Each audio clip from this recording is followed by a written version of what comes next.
Buenas tardes a todos. Vamos a empezar con neuroanatomía funcional. Esta unidad de la materia la dividimos en dos partes. Van a estar dadas en dos clases separadas. En la primera parte vamos a estar abordando la anatomía del sistema nervioso en los niveles de análisis molecular, sináptico y celular. Si se acuerdan de la primera clase de los niveles de análisis. Y en la segunda parte, la de la semana que viene, vamos a estar cubriendo los niveles de región cerebral y de circuitos neuronales, ¿sí? Entonces, comencemos. Vamos a comenzar por... A ver, gato. Ok. En el árbol de la vida, de todos los organismos vivos que existimos y hemos existido, la mayoría de los seres vivos son unicelulares. ¿Esto qué significa? Que están conformados por una sola célula. Pero algunos, los que estamos en esos grupitos que vemos ahí, animales, plantas, hongos, están conformados por más de una célula. Están conformados por distintas células que se organizan de distintos modos y que tienen diversas funciones específicas además, que le permiten distribuir el trabajo, ya que, como sucede con todo, es muy diferente cuando todo el trabajo lo hace uno solo, a que cuando el trabajo se distribuye entre distintos individuos y mucho mejor si cada individuo está especializado en algo. Esas células especializadas que nosotros tenemos se organizan en tejidos. Tenemos nosotros los animales 4 tipos de tejidos principales, que son el tejido conectivo, que es el que mantiene todo unido y el que le da la estructura a todo. El tejido epitelial, que son los tejidos que recubren tanto nuestro cuerpo por fuera y por dentro, recubren los órganos, recubren todo. El tejido muscular, que bueno, es el que nos permite mover nuestro cuerpo. Y el tejido nervioso, que es el que compete principalmente a esta materia, aunque vamos a estar viendo en el transcurso de la materia que el tejido nervioso, el sistema nervioso, se comunica con los otros tipos de tejido y los otros órganos para hacer que hagan cosas. ¿Saben? Para poder mover los músculos, tiene que venir una señal del sistema nervioso que le diga al músculo que se mueva. También en sentido contrario, hay señales que van desde esos distintos tejidos hacia el sistema nervioso para informarle de lo que está pasando. Si nos vamos al sistema nervioso, evidentemente va a estar compuesto de células, como la mayoría de las cosas que tenemos nosotros, y se extiende por todo el cuerpo. ¿Por qué? Porque necesitamos que todo el organismo esté en comunicación con el sistema nervioso y viceversa, para que el sistema nervioso le pueda decir a los demás órganos, a los demás tejidos, qué tienen que hacer y cuándo, y que estos órganos le puedan decir al sistema nervioso qué está pasando. Los componentes básicos de ese sistema, del sistema nervioso, son las neuronas, aunque hay otros tipos de células. Los principales son las neuronas. Las otras células las vamos a estar viendo al final de la clase. Y es importante que sepan definir qué es una neurona. O definir cualquier cosa realmente. Cuando tengan que definir algo, ustedes nos van a tener que decir qué es, dónde está y qué hace. Entonces, ¿qué sería una neurona? Una neurona es una célula que se encuentra conformando el sistema nervioso y cuya función es enviar impulsos o señales nerviosas. Ahí tenemos la definición de qué es una neurona. Cada una de estas neuronas entonces se va a encargar de recibir y enviar señales, ya sea desde otra neurona o desde otras células del organismo. Para poder hacer esa función, esa neurona necesita tener una estructura particular para poder hacer las cosas que otras células no pueden hacer. ¿Qué estructura va a ser esa? Lo primero que vamos a encontrar, si ven aquí el cursor como lo estoy moviendo, es el soma o cuerpo celular. Ese es como el centro de la neurona, es donde pasan todas las reacciones químicas, fisiológicas que necesita esa neurona para poder vivir. Ahí es donde se sintetizan las proteínas, ahí es donde está el núcleo con el ADN, van a estar la mayoría de las organelas de esa célula, el aparato de Golgi, la mitocondria, el retículo endoplasmático, todas esas cosas que en algún momento, si recuerdan haber escuchado en biología de bachillerato, bueno, todas esas cosas las va a tener en el soma de la neurona. A ese soma, a ese cuerpo celular, le van a salir ramificaciones, le van a salir extensiones que son de dos tipos. Tenemos las dendritas, que son estas extensiones con forma de árbol, con forma de ramas. De hecho, dendrita significa árbol, arbolito, porque son ramificaciones cada vez más pequeñas. Esas dendritas son las que se encargan de recibir los impulsos, ya sea desde otra neurona o desde el ambiente. Desde el ambiente, por ejemplo, las neuronas que tenemos en los ojos, en la... ¿Cómo es que se llama? En la retina, van a tener sus dendritas del lado de afuera y van a ser las que reciben la luz para enviar el impulso nervioso al sistema nervioso. Las que tenemos en la piel, para el tacto y el calor y el frío, también van a tener sus dendritas hacia afuera para recibir esos impulsos y enviarlos al resto del sistema nervioso. Y las neuronas que se conectan con otras neuronas van a recibir por las dendritas los impulsos que le envió la neurona anterior. Todos esos impulsos que recibe esa dendrita, esas dendritas van a ser enviados al soma, en donde la célula toma decisiones y hace cosas. En otros temas vamos a especificar qué es y cómo sucede, pero hasta ahora lo importante es que sepan que la dendrita recibe las señales, esas señales pasan por el soma y cuando la neurona decide, entre comillas, cuando en esa neurona las señales se decide que van a pasar, que van a ser enviadas a otra neurona o a otro órgano, entonces tienen que salir por el segundo tipo de ramificación. El primer tipo de ramificación que teníamos se llaman dendritas y reciben los impulsos nerviosos. El segundo tipo que tenemos es el que envía los impulsos nerviosos fuera de la neurona y se llama axón. La conexión entre el axón y el soma o cuerpo celular se llama el cono axónico. Aquí es donde empieza el impulso nervioso que va a enviar esta neurona a la siguiente neurona. ¿Ok? Luego, del cono axónico viene el axón, que se extiende hasta contactarse con la siguiente neurona o célula muscular o lo que fuere.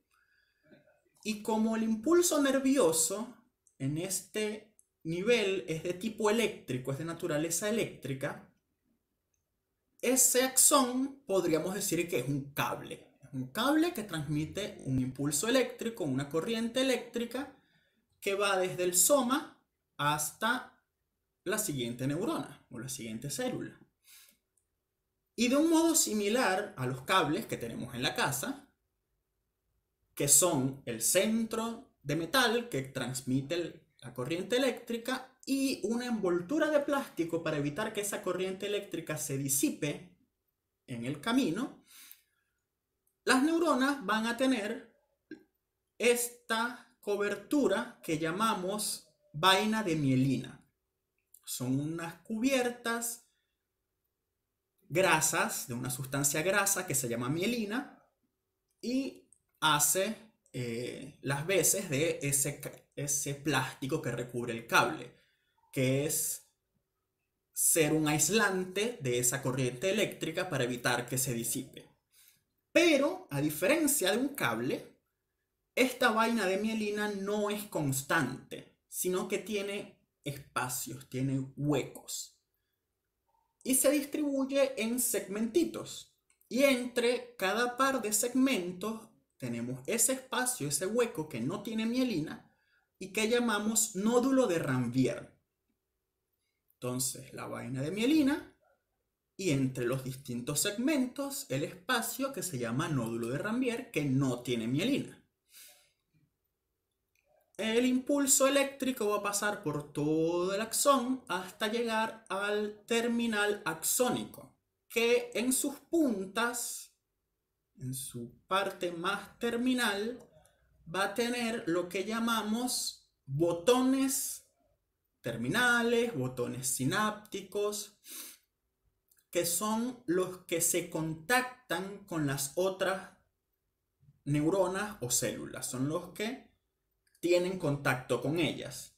Si hacemos la analogía con un cuerpo humano, el soma van a ser el torso y la cabeza, que es donde están la mayoría de los órganos importantes para estar vivo, y las extensiones podrían ser los brazos y las piernas, por ejemplo, que aunque no son necesarias para estar viva, en el caso de la neurona, son necesarias para que tenga su función, para que funcione y haga cosas, las cosas que tiene que hacer. Estos terminales o botones sinápticos que están al final, entonces se contactan con ya sea la dendrita de otra célula, de otra neurona, o el músculo que va a hacer el efecto de moverse o lo que fuere. En ese lugar donde está el contacto entre el botón de una neurona y la dendrita de otra neurona, el espacio que hay en el medio lo llamamos sinapsis, ¿sí? El espacio sináptico, la sinapsis es ese lugar, ese espacio que hay entre una neurona y la otra que están en contacto. Ese espacio nos permite entonces, cuando estamos en el nivel sináptico, vamos siempre a hablar de dos neuronas. De la neurona presináptica, es decir, la que viene antes de la sinapsis, y la neurona postsináptica, la que viene después de la sinapsis. La neurona presináptica va a tener su botón terminal y la neurona postsináptica va a tener su dendrita, ¿sí? Y en ese espacio es donde una neurona le envía las señales a la otra de que algo está pasando. Todo muy bien con esos dibujitos de libro, pero está bueno también mostrarles cómo se vería más o menos en la realidad. Si vemos aquí el dibujito del libro, aquí está el soma con un núcleo y bien dibujaditas los ribosomas, el aparato de Golgi, las mitocondrias. Pero si vemos imágenes en el microscopio, por ejemplo, que ven acá, es un axón con su vaina de mielina. Ese es un corte longitudinal, es decir, un corte a lo largo. Mientras que aquí vemos un corte transversal, un corte a lo ancho, donde vamos a ver también en el centro el axón con la cubierta de mielina alrededor. En este otro dibujo vemos de nuevo un axón con dos segmentos de vaina de mielina y en el medio el espacio que, como verán, no tiene mielina, el nódulo de Ranvier. Aquí vemos un soma con su núcleo y sus otras estructuras internas. Aquí tendríamos las dendritas, como ven, son ramificadas. Y aquí en esta imagen, noten, esto es el terminal sináptico, los botones sinápticos. Esto es lo que tiene contacto con el espacio sináptico. Aquí tenemos una dendrita de otra neurona.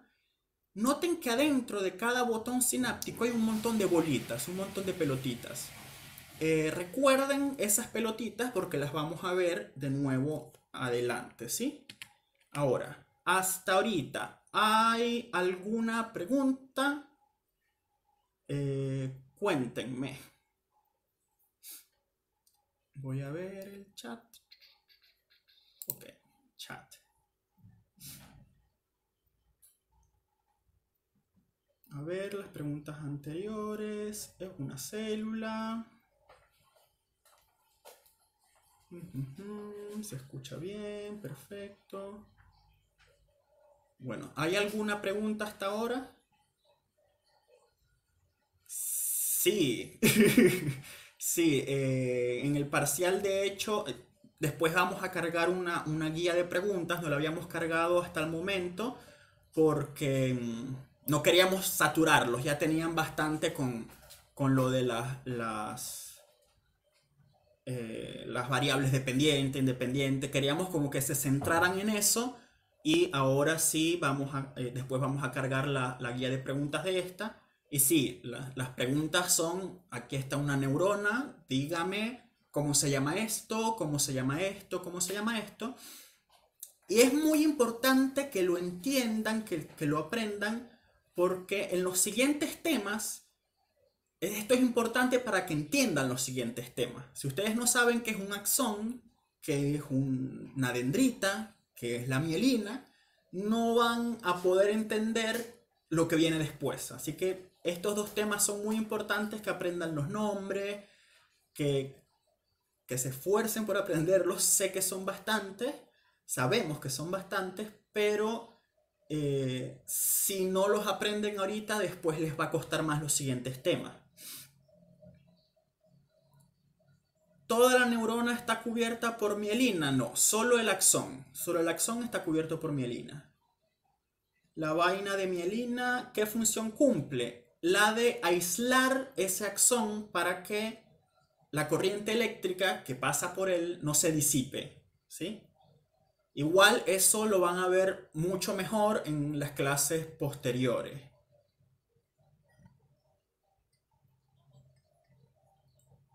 Ok. Exacto, como dice el profesor Lucas, hay otras neuronas que no tienen vaina de mielina, pero esas neuronas son principalmente las neuronas de invertebrados. La mayoría de nuestras neuronas, la gran mayoría de nuestras neuronas, está cubierta por vaina de mielina. Las de insectos, las de calamar, las de todos estos bichos que no tienen vértebras, no tienen vaina de mielina. Pero bueno, esas pequeñas cosas específicas de la fisiología las vamos a estar viendo en otras clases posteriores. Bueno, si no hay otra pregunta, continúo entonces. A ver, ¿dónde está el PowerPoint? Ok, ahora. Después vamos con las proteínas. Ya vamos para allá. Ahora, estas neuronas ya vimos qué partes tienen, ¿cierto? En función de cómo están organizadas esas partes, de cómo se ven, de cuántas son y de qué hacen las neuronas con esas partes, las podemos clasificar en distintos tipos.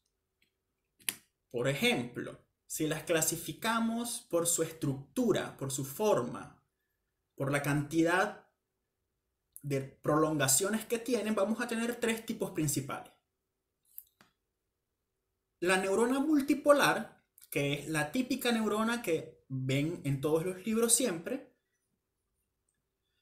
se llama multipolar porque tiene múltiples extensiones, múltiples prolongaciones, múltiples ramas que le salen. Entonces vamos a tener un cuerpo celular con muchas dendritas y un axón, ¿sí?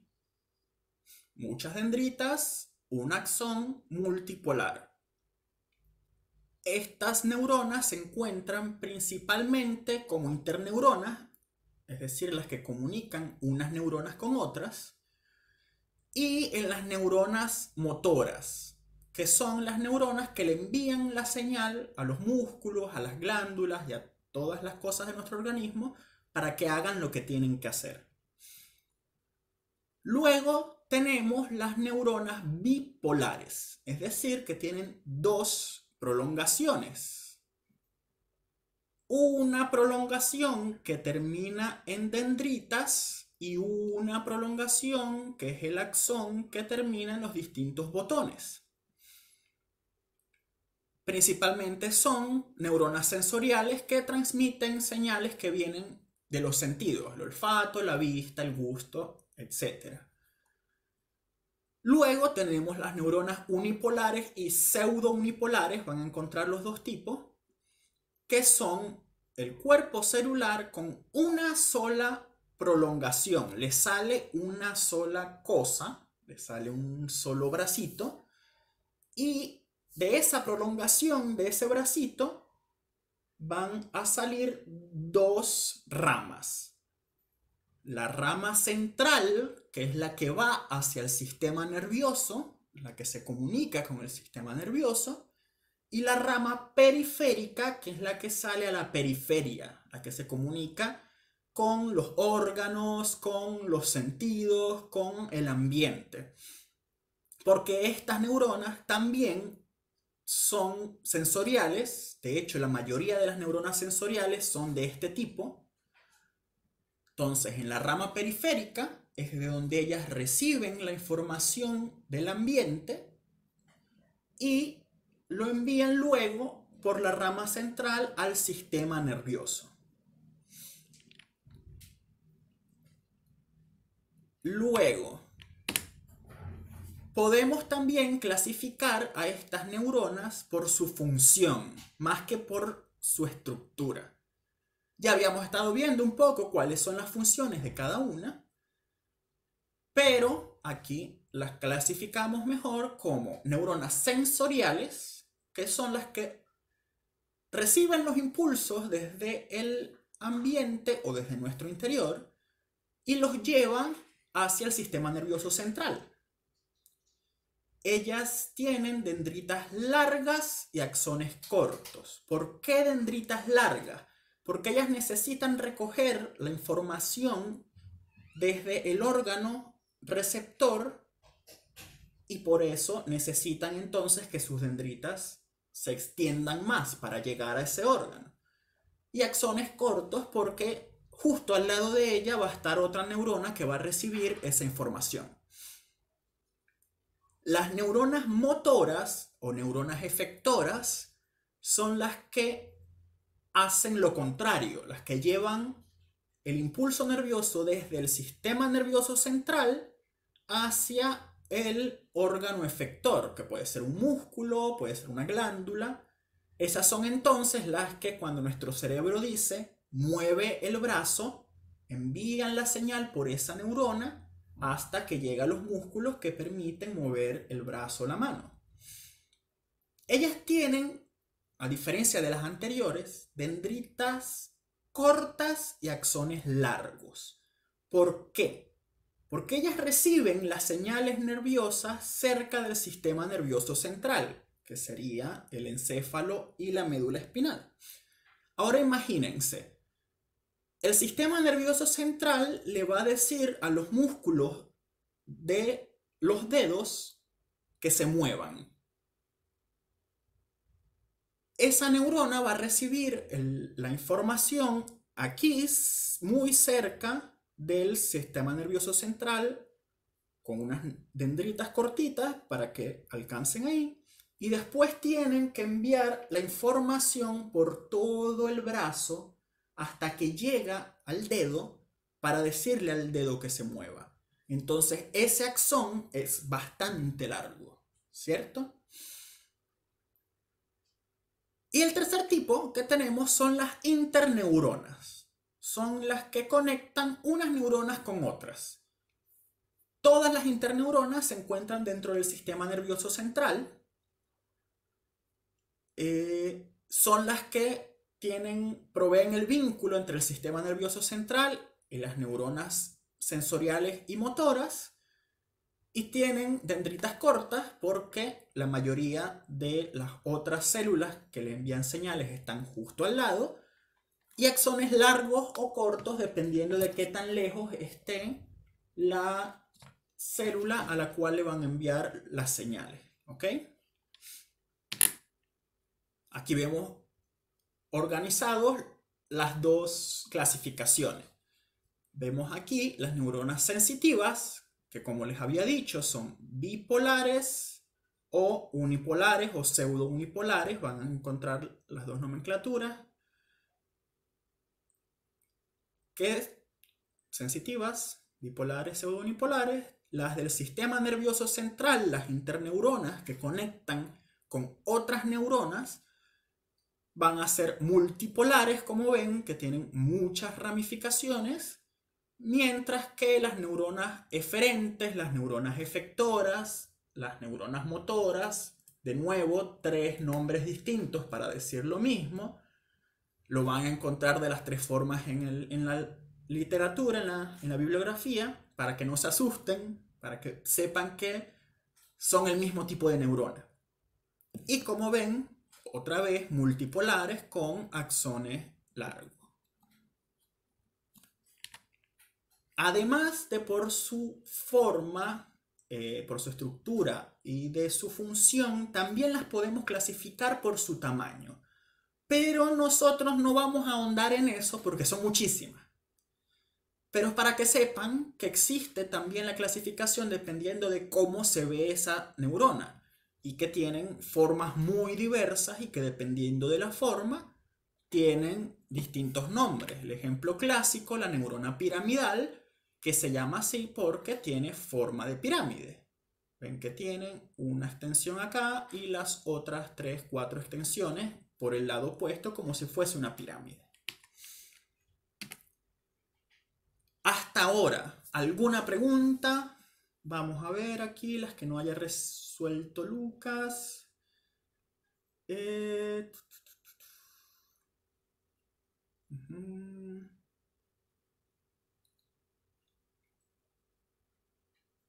Proteínas, ya la veremos. Algunos tienen mielina, otros no. Ok. PowerPoints. Ok, ¿hasta ahora alguna pregunta?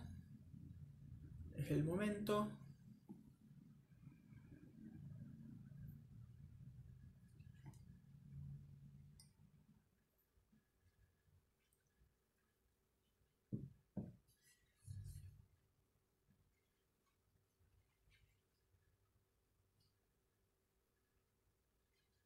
Bueno, ninguna pregunta. Entonces continúo.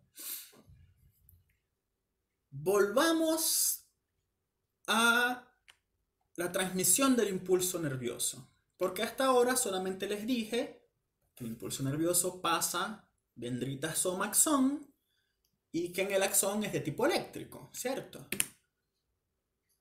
Pero veamos un poquito más el detalle. En esa sinapsis, en ese espacio sináptico donde el botón de la neurona presináptica está en contacto con las dendritas de la neurona postsináptica, la señal que se transmite no es eléctrica. La señal que se transmite en esa sinapsis, en el caso de la mayoría de nuestras neuronas, es de tipo química. ¿Hay sinapsis eléctricas? Sí, las van a ver después. Pero en su mayoría, en nosotros los vertebrados, las sinapsis son de tipo química. ¿Qué va a ser lo que sucede ahí? ¿Se acuerdan de esas bolitas, de esos circulitos que había en la imagen de los botones sinápticos? Bueno, esas bolitas, esos circulitos, son vesículas, son como globos dentro de la célula que contienen sustancias químicas. En este caso, las sustancias químicas van a ser lo que le envía la señal a la siguiente neurona. Por eso se llaman neurotransmisores, porque son los que transmiten esa señal entre una neurona y la otra. Esas vesículas, esos globos llenos de neurotransmisor, se encuentran en el botón sináptico esperando a que llegue un impulso eléctrico para ellas botar ese contenido en la sinapsis, para secretar ese contenido en la sinapsis. Hasta que no llega esa señal nerviosa, esas vesículas se quedan ahí, guardadas, esperando. Cuando en el soma la célula recibió de varias dendritas las señales de que tiene que activarse y la señal eléctrica pasa por todo el axón y llega al botón, esa señal eléctrica le dice al botón: suelta los neurotransmisores, suelta las vesículas. Cuando suelta las vesículas, los neurotransmisores van a salir al espacio sináptico y en la neurona postsináptica van a ser recibidos, van a ser detectados por unas proteínas que llamamos receptores. Esa es la forma en la que la neurona postsináptica se entera de que la neurona presináptica le envió una señal. Hay distintos receptores para distintos transmisores, para distintos neurotransmisores, y en posteriores clases vamos a ver específicamente cómo son esos receptores, cómo son esos neurotransmisores y qué hacen. Pero hasta ahora sepan que son los que se encargan de detectar que la otra neurona envió una señal. ¿Ok? Ay, ¿puedes bajar? ¿Hay que darle algo? No, no hay que darle nada. Perdón. Bueno. Entonces, hasta acá. ¿Preguntas? Veamos en el chat. Perdonen la interrupción, me llegó un pedido. A ver. En el intestino también hay neuronas. En el intestino hay neuronas. No es que el intestino forme parte del sistema nervioso, es que recuerden que el sistema nervioso se extiende por todo el cuerpo, por todo el organismo. Hay neuronas en el intestino, hay neuronas en la piel, hay neuronas en contacto con los músculos, hay neuronas en contacto con todo. Para que esos órganos puedan ser activados por las neuronas, cuando el cerebro o el sistema nervioso central en general les diga que hay que hacer algo, y también para que esos tejidos, esos órganos le puedan decir al sistema nervioso central que está pasando algo, que están sintiendo cosas, que están necesitando cosas, ¿ok?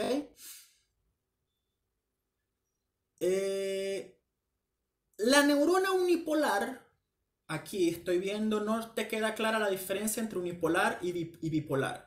A la neurona unipolar, al soma le va a salir una sola proyección. Imagínate una bola a la que le sale una rama. Luego, a esa rama le van a salir otras ramas. En cambio, la neurona bipolar le van a salir al soma dos ramas. Una que va a ser la del axón y una que va a ser la de las dendritas. Esa es la diferencia. Luego...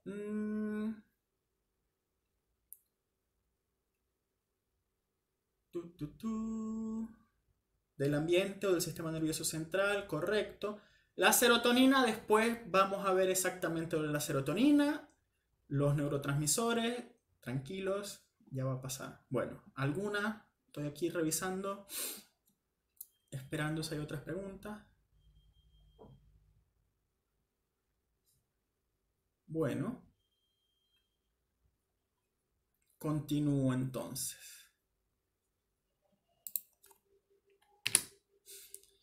Ahora pasemos ya pasamos por el nivel celular, pasamos por el nivel sináptico. Vayamos ahora al nivel molecular. La neurona, como cualquier otra célula, está recubierta, el límite entre el interior y el exterior de la célula está formado por una membrana, que llamamos la membrana celular. Esa membrana impide que las cosas de adentro de la célula se salgan y se muera la célula, o que cualquier cosa que haya fuera de la célula pueda entrar y haga cosas raras adentro de la célula. Pero igual la célula necesita que ahí pasen cosas entre el exterior y el interior. Necesita que entren nutrientes, necesita que salgan los productos de excreción, necesita que las señales del exterior, por ejemplo, que cuando llega un neurotransmisor, ella por adentro se entere de lo que está pasando afuera.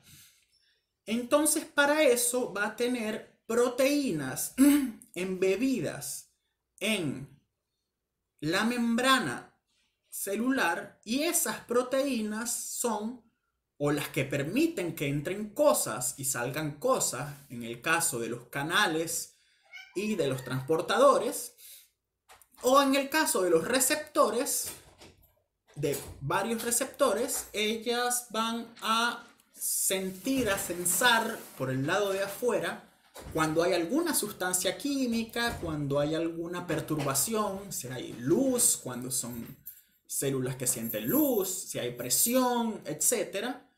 Y van a enviar la señal hacia adentro de la célula. Perfecto. ¿Cómo esas proteínas son sintetizadas en el soma? Esa es una de las razones de por qué se sintetizan proteínas. Porque la célula necesita proteínas en la membrana para comunicar la parte de adentro con la parte de afuera.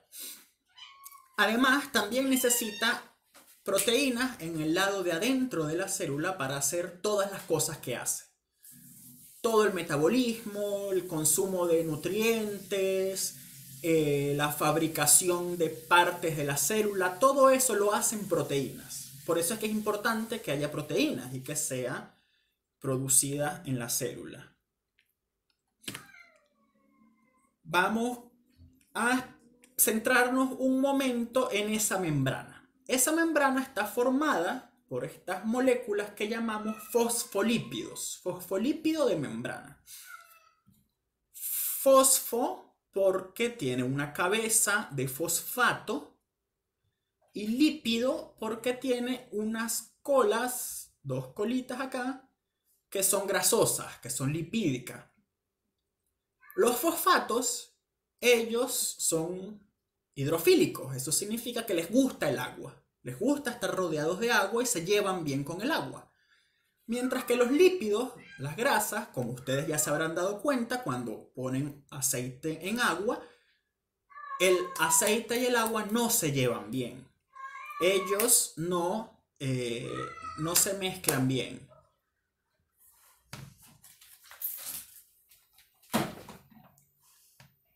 Entonces, ¿qué pasa con estos fosfolípidos?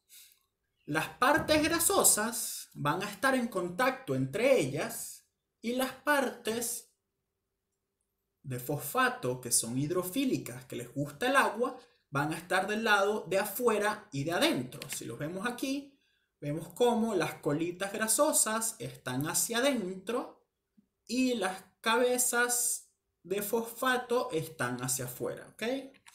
Así está conformada una membrana.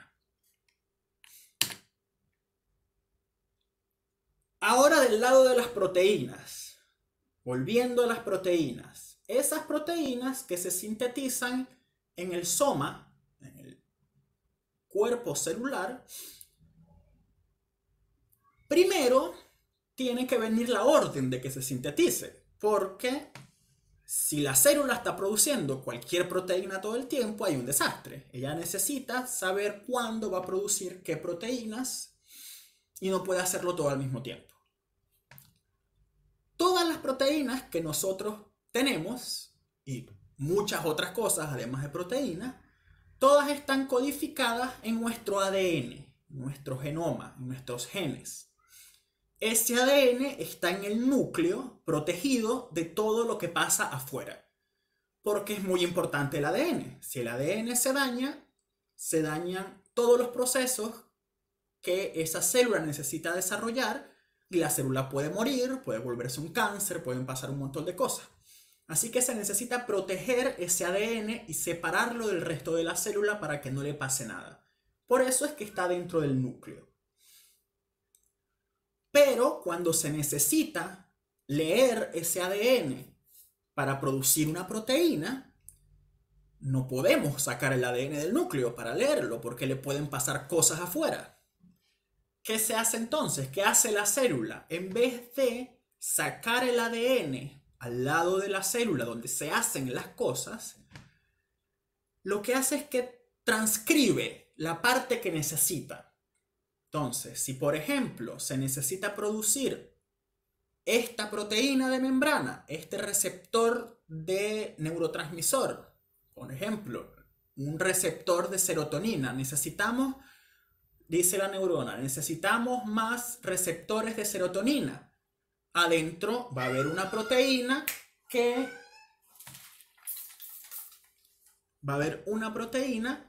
transcriba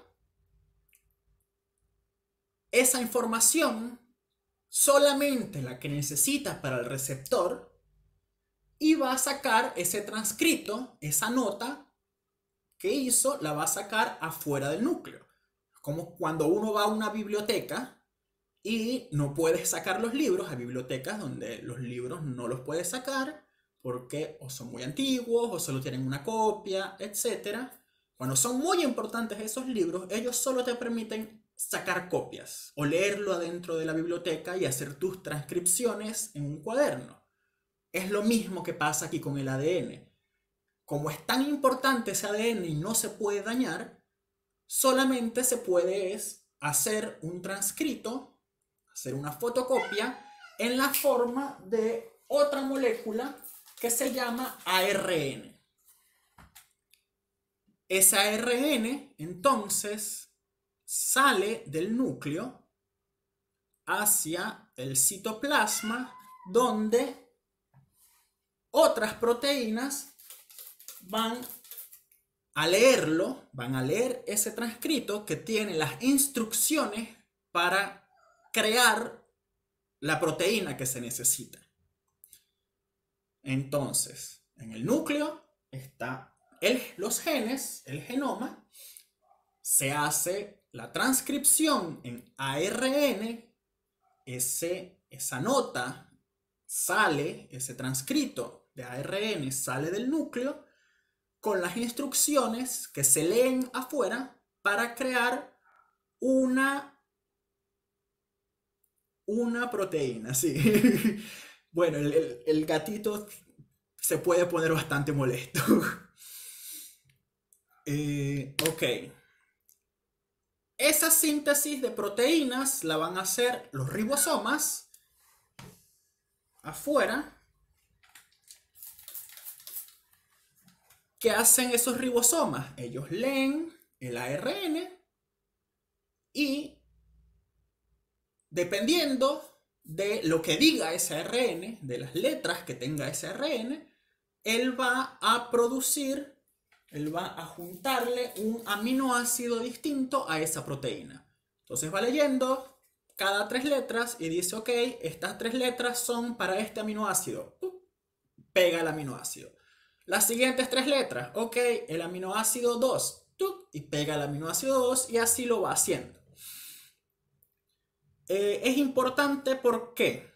Porque además de todas las proteínas que necesita la neurona para funcionar, también hay neurotransmisores que son pequeños péptidos, que son como proteínas cortitas de unos pocos aminoácidos y que sirven como neurotransmisores, ¿sí?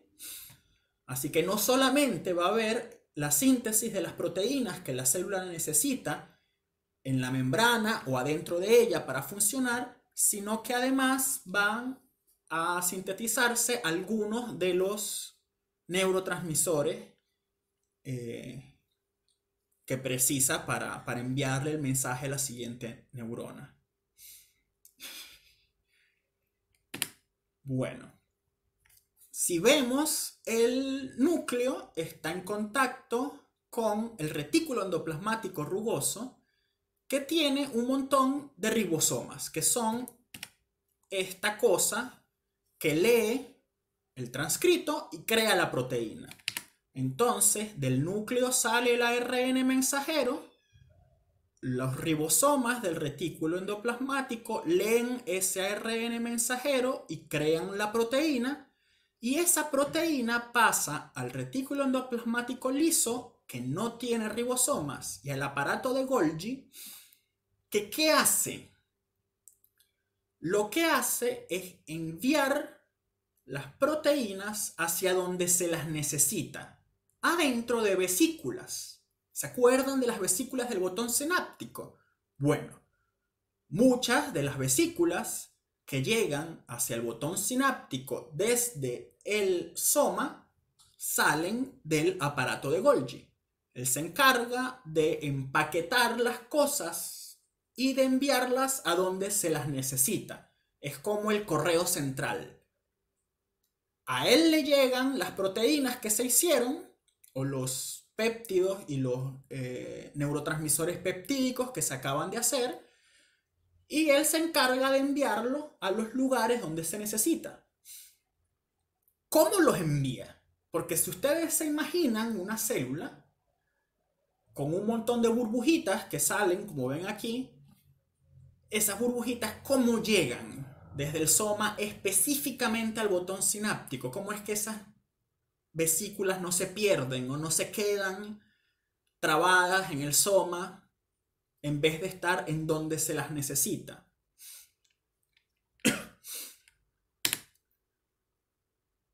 Lo hacen a través del citoesqueleto. El citoesqueleto son fibras de distintos tipos de moléculas que le dan la estructura a la célula. Por eso es que las neuronas pueden tener esas formas ramificadas y unas partes más largas y otras más cortas, porque tienen un esqueleto de estas moléculas que vemos acá, la tubulina, la actina y los neurofilamentos, que le dan la forma y la estructura que ella tiene. Y que además de darle forma y estructura, permiten ser usadas como rieles, como rieles para un tren que es el que transporta esas vesículas de un lado a otro. Entonces, unos rieles van para un lado, otros rieles van para otro lado. Bueno, unas de estas fibras van hacia las dendritas, otras de estas fibras van hacia el botón sináptico, y a través de estas fibras van, aquí estamos, ok, a través de estas fibras alguien tiene que llevar, o algo mejor dicho, tiene que llevar esas vesículas, porque las vesículas por sí solas, ¿cómo usan ese riel? No pueden. Es como, siguiendo la analogía del correo central, luego esos paquetes que fueron sellados para llegar a tal destino, tienen que ser llevados por algo o por alguien. ¿Quién o qué va a llevar esas vesículas? Dependiendo de hacia dónde. Cuando las vesículas van desde el soma hacia los botones sinápticos, tenemos las proteínas que se llaman kinesinas, haciendo lo que llamamos transporte anterógrado. Anterógrado hacia adelante, ¿sí? La kinesina, entonces, son las proteínas que llevan las vesículas desde el soma hacia el botón sináptico y se llama ese proceso transporte anterógrado. ¿Y cómo hacen las cosas que tienen que volver al soma? Porque muchas cosas en las células se reciclan, porque no podemos estar desperdiciando recursos, así que es necesario también transportar cosas desde el botón sináptico hacia el soma para que se vuelvan a utilizar. Ese transporte se llama retrógrado, es decir, para atrás, el que regresa, transporte retrógrado, y ese lo hace otra proteína. La proteína que se llama dineína. La quinesina hace el transporte anterógrado, es decir, del soma al botón, y la dineína el retrógrado, es decir, del botón al soma, a través de los microtúbulos, ¿sí? Veamos. Sé que con dibujos estáticos es difícil imaginárselo, así que les busqué este videito para que lo chequen. Pueden ver que ahí está la vesícula, es la cosa grande, y ven eso que está caminando.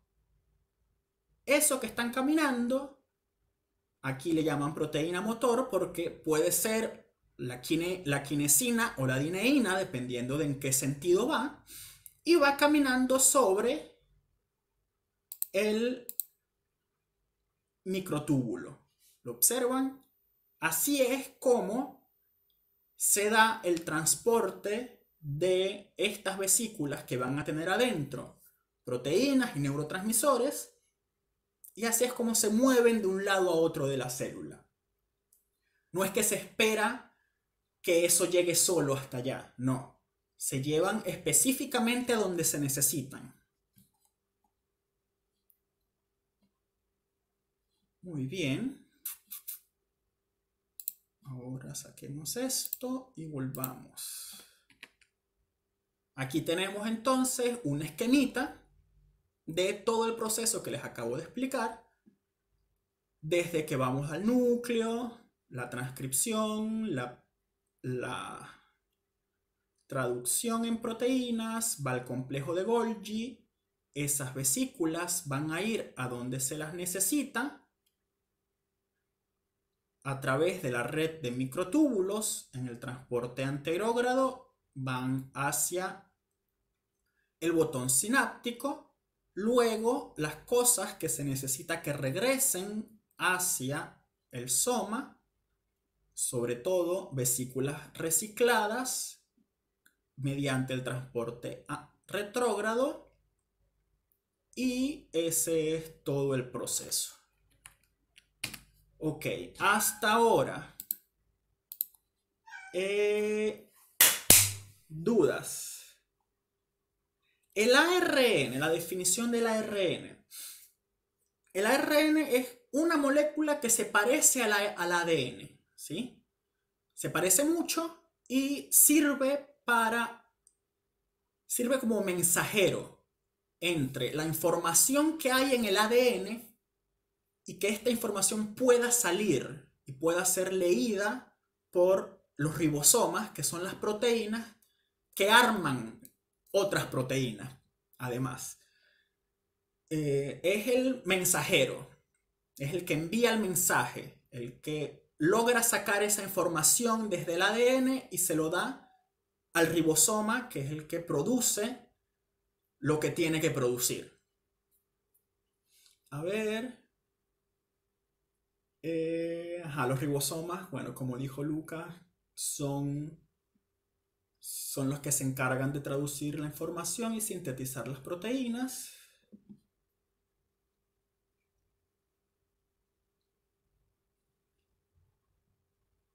Pero queda claro que el ARN es una molécula muy similar al ADN y que en este caso está sirviendo de mensajero para sacar esa información desde el núcleo y hacerla legible, que la pueda leer después el ribosoma.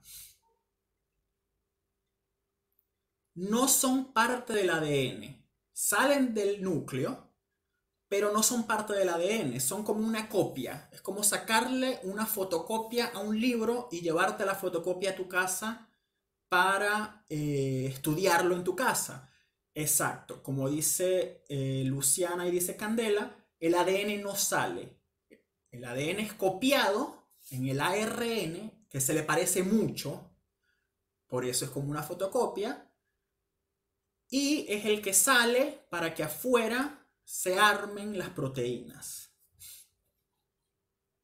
Bueno, sigo a ver si hay alguna otra consulta. Ajá, las vesículas pueden ser reintegradas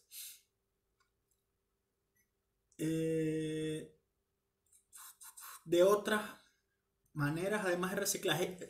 Es que el reciclaje es un proceso mucho más complejo de lo que yo les mostré. Es como aquí les dije por encima, bueno, se reciclan. Hay muchas formas de hacer ese reciclaje. Muchísimas. El lisosoma es otra organela que se encarga de, es como el estómago de la célula. Se encarga de disolver, de picar en pedacitos todas esas cosas que se van a reciclar para que se puedan volver a utilizar los bloques que las conforman. Porque vamos a tener proteínas enteras que quizá ya no necesitamos, entonces hay que picarlas en pedacitos para volver a usar esos pedacitos y armar otras proteínas, por ejemplo. Ajá. ¿Cómo por qué componente está formado el citoesqueleto? Bueno, el citoesqueleto, vamos a volver aquí al citoesqueleto un momento.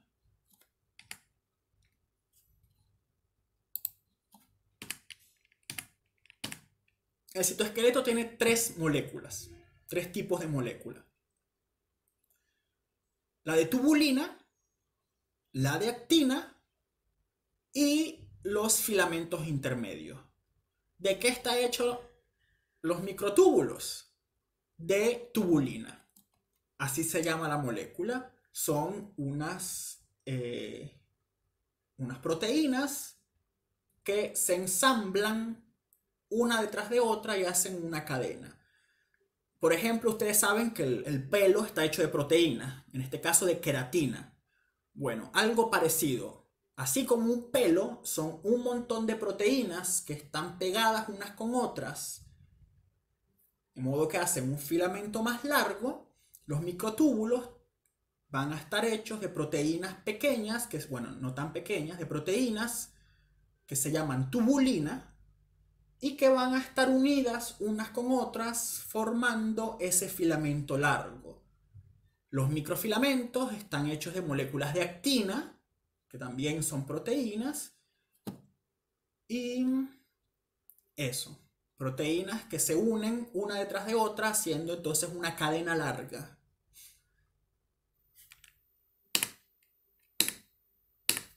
Bien.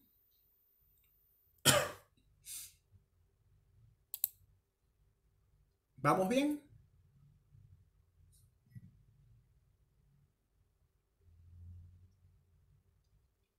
Y bueno, hay otra razón de por qué fabricar proteínas. Porque se necesita que el citoesqueleto esté. Se necesita que la célula mantenga su forma, que mantenga su estructura y que tenga esos rieles para llevar las sustancias que se necesitan a las distintas partes. Muchas proteínas hay en la célula y hacen muchas cosas distintas. Muy bien, continuemos entonces. Ajá, les había contado que volvemos nuevamente al nivel celular. ¿Por qué? Porque si recuerdan, yo les había comentado al principio que aunque las neuronas son las principales células del sistema nervioso, hay otros tipos de células en el sistema nervioso que llamamos células gliales o células accesorias. ¿Por qué? Porque son las células que les sirven de ayuda a las neuronas para hacer sus funciones y hacen por la neurona las cosas que la neurona no puede hacer. Tenemos entre las células gliales, vamos a ver aquí 4. Los astrocitos, que son estos que están aquí. ¿Por qué se llaman astrocitos? Porque cito significa célula y astro estrella. Son las células que parecen estrella. Si se dan cuenta, tienen todas estas ramificaciones que las hace parecer más o menos un sol, por ejemplo. ¿Qué hace el astrocito? El astrocito es como la mamá de la neurona. El astrocito le da apoyo estructural, hace el metabolismo de muchos transmisores, regula el equilibrio el equilibrio de iones dentro de esa neurona, le da alimentos porque es el que se conecta con el sistema vascular, el sistema sanguíneo que lleva todos los alimentos que nuestras células necesitan. Bueno, el astrocito recibe esos alimentos y se los da de comer a la neurona. Almacena alimentos en forma de glucógeno para cuando no haya en la sangre, porque a todas estas la neurona consume glucosa. Solo consume glucosa para vivir y para hacer sus funciones. Entonces el astrocito tiene que transformar las cosas que hay en la sangre en glucosa para dárselo de comer a la neurona. Libera factores de crecimiento, entonces hace que las neuronas crezcan, que tengan más ramificaciones y que crezcan bonitas y gorditas. Por eso entonces los astrocitos son los que cuidan a esas células y las alimentan y las hacen desarrollar. Después tenemos a las microglías. Las microglías son un poquito más violentas en su función. Su función es más violenta. Si la función del astrocito es de nutrir, de mantener a esas neuronas, la función de las microglías es la de destruir. Es la de fagocitar las neuronas que se murieron. Fagocitar es como las células comen. Entonces las microglías se comen a las células muertas. Son como el sistema inmune del sistema nervioso, porque el sistema inmune de nuestro cuerpo no puede entrar al sistema nervioso porque haría estragos. Imagínense que su cerebro pudiesen entrar bacterias que formen enfermedades y que además después entra el sistema inmune a destruir todo. Nos quedamos sin cerebro y nos quedamos sin sistema nervioso, nos quedamos sin un montón de funciones. Y como el sistema inmune no puede entrar al sistema nervioso, tenemos a las microglías que se encargan de hacer todas esas cosas que el sistema inmune no puede hacer porque no entra ahí. Entonces hace reacciones inflamatorias cuando tenemos daño cerebral, cuando entran patógenos al cerebro que no deberían estar ahí. Ellos se encargan de enfrentar a esos patógenos. Son entonces las células de ataque y defensa. Y luego tenemos estos otros dos tipos de células gliales que es muy importante que las sepan diferenciar, porque sus funciones son muy similares. Pero es importante que sepan cuál es cada cual. Tenemos los oligodendrocitos. Oligo significa poco. Dendro, hay aquí un error, dice dentro, pero es dendro con D. Hay un error. Después lo corrijo para lo que voy a cargar. Dendro, que como vimos antes, es de ramas. Y cito es de célula. Entonces son las células con pocas ramas, a diferencia de las neuronas que vamos a ver, que tienen un montón de ramas. Los oligodendrocitos tienen unas poquitas ramas solamente se encuentran en el sistema nervioso central, no están en el sistema nervioso periférico, solo en el central. ¿Y qué hace? Le da soporte a los axones y produce la vaina de mielina. Como ven en este dibujo, aquí están las ramas, las pocas ramas del oligodendrocito. ¿Qué hacen esas ramas? Esas ramas cubren al axón de las neuronas del sistema nervioso central. Y ese recubrimiento es la vaina de mielina. Un mismo oligodendrocito, como tiene varias ramas, está formando varios segmentos de la vaina de mielina.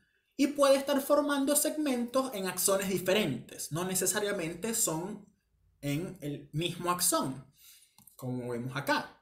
Entonces, cada rama formando un segmento de la vaina de mielina. Él entonces produce la mielina y la envía para acá, en donde está recubriendo al axón.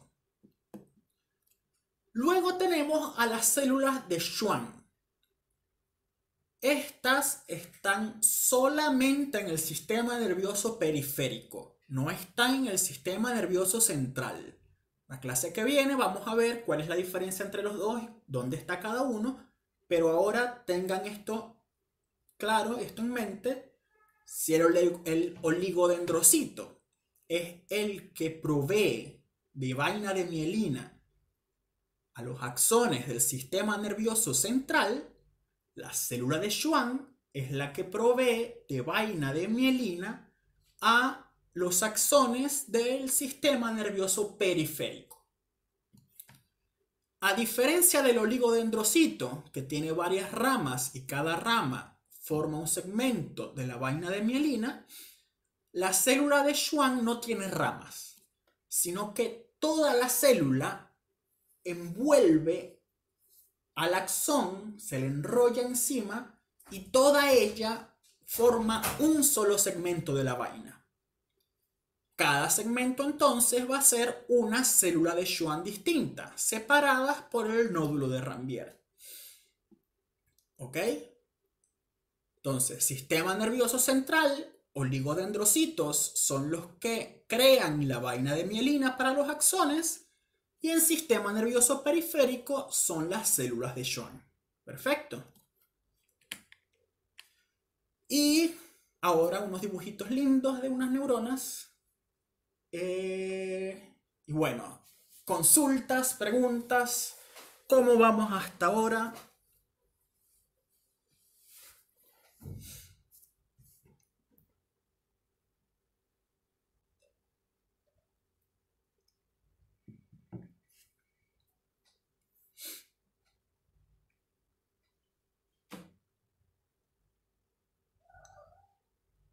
¿Hay algo que no hayan comprendido bien? ¿Que quieran que repase?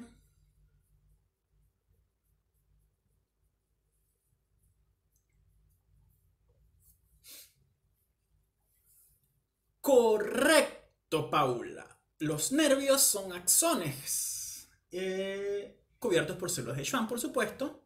Igual lo de los nervios lo vamos para los demás, los que no cacharon esa. Vamos a ver esa relación en la siguiente clase.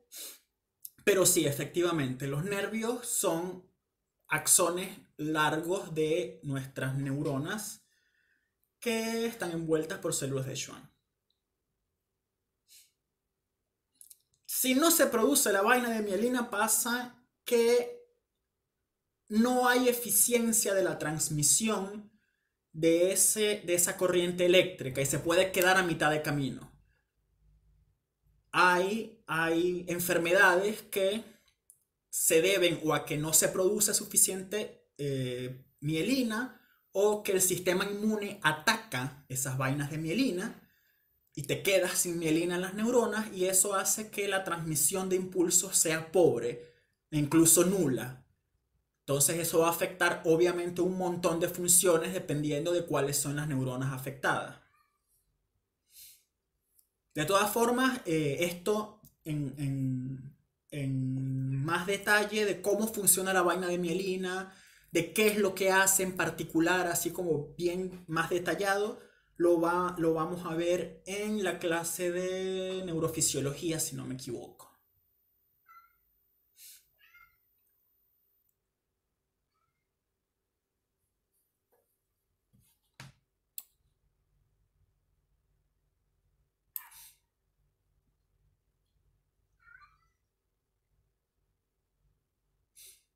Bueno,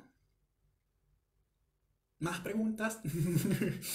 Igual como hay un delay de un minuto entre que ustedes terminan de escuchar mi explicación anterior, no sé si es que no tienen más preguntas o que están esperando a que termine el video.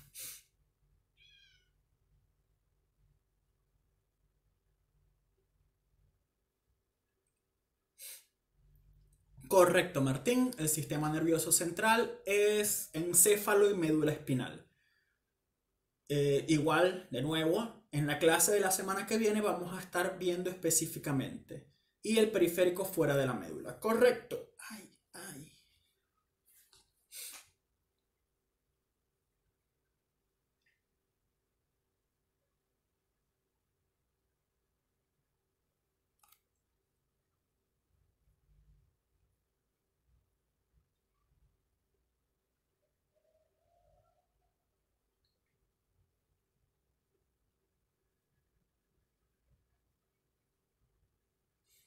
Bueno,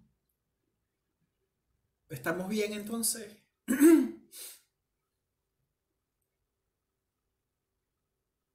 Avísenme si estamos bien, porque...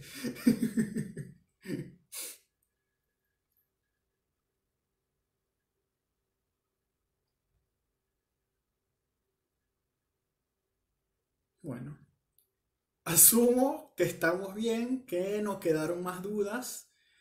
Eh, perfecto. Bueno, entonces va a quedar la clase grabada como siempre. Les pasaremos el enlace de la clase a sus classroom, así que estén atentos. Y bueno, reproduzcanla todas las veces que lo necesiten para, para sacar, sí, como dice Luciana, van a quedar dudas cuando lean el material, cuando estén tratando de... Bueno, muestro al gato. Miren el gato. Aquí está el gato que nos acompañó hoy. Nuestra compañera. Es mucha información, sí. Por eso también lo dividimos en dos clases. Porque imagínense todo esto en una sola clase. Se les vuela la cabeza. Y también sería muy pesado para nosotros darlo. Pero vayan digiriéndolo. Léanlo un montón. Intenten resolver las preguntas. De modo que para las clases de los Zoom tengan preguntas que hacer. Porque, nada, es importante que tengamos ese feedback. Eh, sí, el gato siempre gana. Siempre gana el gato. Y se llama Bárbara. La seguirán viendo la semana que viene. Eh, y bueno, muchas gracias por todo. Sí, sí hay cuestionario. Lo estoy terminando de acomodar y lo voy a subir más tarde. Así que o más tarde hoy o mañana, cuando despierten y abran su Google, van a tener acceso al cuestionario y a la guía de estudio. Y sí,